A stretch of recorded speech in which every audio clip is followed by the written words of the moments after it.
LGBTQIA+. പലരും പറഞ്ഞു കേട്ടിട്ടുള്ള ഒരു കാര്യമാണ് ഇത് പ്രകൃതി വിരുദ്ധമാണെന്നുള്ളത്. എന്താണ് ഈ പ്രകൃതി വിരുദ്ധത?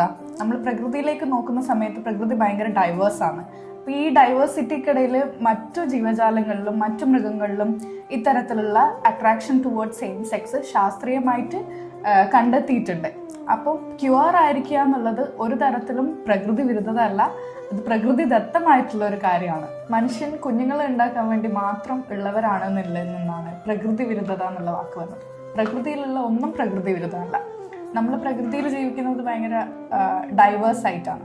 അതുപോലെ തന്നെ നമ്മുടെ ജീവിതത്തിൽ നമ്മൾ ജീവിക്കുന്നത് സ്നേഹിക്കാനും സ്നേഹിക്കപ്പെടാൻ വേണ്ടിയിട്ടും കൂടിയാണ്. അത് മനുഷ്യന്മാരിൽ വ്യത്യസ്തമായിരിക്കും. പല ആൾക്കാർക്കും ഇഷ്ടം തോന്നുന്നത് ചിലപ്പം സെയിം ജെൻഡറിനോടായിരിക്കാം, അല്ലെങ്കിൽ ഓപ്പോസിറ്റ് ജെൻഡറിനോടായിരിക്കാം. ആ സ്നേഹവും വ്യക്തിത്വവും ഓരോ ആൾക്കാരിലും ഓരോ തരത്തിലായിരിക്കും. ഈ ഡൈവേഴ്സിറ്റിയാണ് നമുക്ക് LGBTQIA+ കമ്മ്യൂണിറ്റിയിൽ കാണാൻ സാധിക്കുന്നത്.